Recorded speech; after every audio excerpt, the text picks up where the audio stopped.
ശതമാനം ശതമാനം അത് ചിഹ്നം ഉപയോഗിച്ച് നമുക്കിങ്ങനെ എഴുതാം. ശതമാനം ശതമാനം എന്ന് പറഞ്ഞാൽ 100-ന് എത്ര എന്ന് പറയുന്നതാണ് ശതമാനം. അതായത് 70% എന്ന് പറഞ്ഞാൽ 100-ന് 70, അതായത് 70/100. ഇതാണ് 70%. 35% എന്ന് പറഞ്ഞാലോ, അപ്പം എത്രയാവും? 100-ല് 35. ഇതാണ് 35%. 35/100. ഇനി 62/100 എന്ന് പറഞ്ഞാൽ, അല്ലെങ്കിൽ 100-ൽ 62 എന്ന് പറഞ്ഞപ്പോൾ എത്രയാ? 62%. ഇനി ഒരു കുട്ടിക്ക് കണക്കിൽ 27 മാർക്കാണ് കിട്ടിയത്. 27 മാർക്ക്. ടീച്ചർ 50-ലാണ് മാർക്ക് ഇട്ടത്.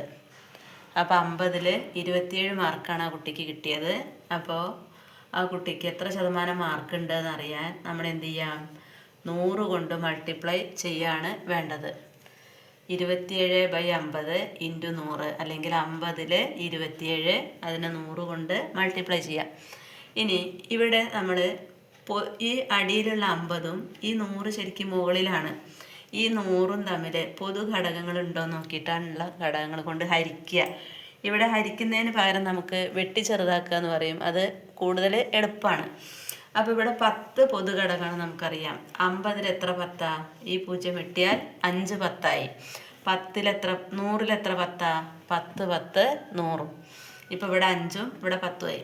ഇനി ഇതിലും പൊതുഘടകങ്ങൾ ഇനിയുണ്ട്. 5-ൽ 1 5ആണ്, 10-ൽ 2 5ആണ്. അപ്പോൾ ചോട്ടിൽ 1 കിട്ടി, മുകളിൽ 27 × 2 നീട്ടി. 27 × 2 എത്ര? 7 14-ന് 4, ബാലൻസ് 1. 2 4ഉം 1ഉം 5. 54 നീട്ടി. എത്രയിലാ? 100-ൽ. എത്ര ശതമാനം എന്നാണ് നമ്മൾ നോക്കിയത്? 100-ൽ 54 എന്ന് പറഞ്ഞാൽ ആ കുട്ടിക്ക് കിട്ടിയത് എത്ര ശതമാനം മാർക്കാ? 54% മാർക്കാണ് കിട്ടിയത്.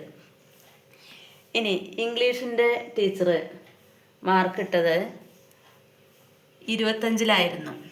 25-ൽ ആ കുട്ടിക്ക് കിട്ടിയ മാർക്ക് 23 25-ൽ 23 കിട്ടിയ മാർക്ക്. അപ്പോൾ എത്ര ശതമാനം നോക്കണം? എങ്ങനെ ചെയ്യും? 100 കൊണ്ട് ഗുണിച്ചു. ഇവിടെ നമുക്ക് പൂജ്യങ്ങളൊന്നും വെട്ടിക്കളയാനില്ല. പക്ഷേ ഇതിൽ പൊതു ഘടകങ്ങളുണ്ട് 25-ലും 100-ലും. 5. 25-ൽ എത്ര 5? 5 5 25. 100-ൽ ഒന്നിച്ച് നമുക്ക് വയ്യെങ്കിൽ നോക്കണ്ട. 10-ൽ എത്ര 5 ഉണ്ട് നോക്കാം. 2 5 10. പിന്നെ ഈ 0ആണുള്ളത്. ആ 0 ഇങ്ങോട്ട് എഴുതി. ഇനി ഈ 5ഉം 20ഉം കൂടി നമുക്ക് ഇനിയും വെട്ടിക്കളയാം. അല്ലെങ്കിൽ ഇനി 20-ൽ 5 ഉണ്ട്. എത്ര 5? 5-ൽ 5 ഒരു തവണ, 20-ൽ 5 4 തവണ. 4 5 20. ഇപ്പം എത്ര കിട്ടി? മുകളിൽ 23 × 4 ഉണ്ട്, ചോട്ടിൽ 1 ഉണ്ട്. ഇനി 23-നെ 4 കൊണ്ട് ഗുണിക്കുക. എത്ര കിട്ടുക? 3 4 12-ന് 2, ബാലൻസ് 1. 2 4 8ഉം 1ഉം 9. 92/1 എന്നാണ് നമുക്ക് കിട്ടിയത്. 92/1 എന്ന് പറഞ്ഞാൽ അർത്ഥം 92 തന്നെയാണ്. അപ്പോൾ എത്ര ശതമാനം? 92% മാർക്കാണ് ആ കുട്ടിക്ക് കിട്ടിയിട്ടുള്ളത്. ഇനി വേറൊരു വിഷയത്തിലെ ടീച്ചർ, അതായത് ഹിന്ദിയുടെ ടീച്ചർ 20-ലാണ് മാർക്ക് ഇട്ടത്. 20-ൽ ആ കുട്ടിക്ക് 16 മാർക്കാണ് കിട്ടിയത്. 20-ൽ ആ കുട്ടിക്ക് കിട്ടിയ മാർക്ക് 16ആണ്. അപ്പോൾ 100-ൽ എത്ര ഉണ്ട് നോക്കാൻ? × 100. നമുക്ക് പൊതുഘടകങ്ങളുണ്ടോ നോക്കാം. 10 പൊതുഘടകമാണ്. 2 10 20, 10 10 100. ഇനി 2ഉം 10ഉം വീണ്ടും വെട്ടാം. 1 2 2, 5 2 10. ഇനി 16-ന് 5 കൊണ്ട് ഗുണിക്കുക. 6 5 30-ന് 0, ബാലൻസ് 3. 1 5 5ഉം 3ഉം 8. 80 അടിയിൽ 1 ഉണ്ട്. 80/1 കിട്ടി. 80/1 എന്ന് പറഞ്ഞാൽ 80 തന്നെയാണ്. അപ്പോൾ എത്ര ശതമാനം? 80% മാർക്കാണ് കിട്ടിയിട്ടുള്ളത്. 80%.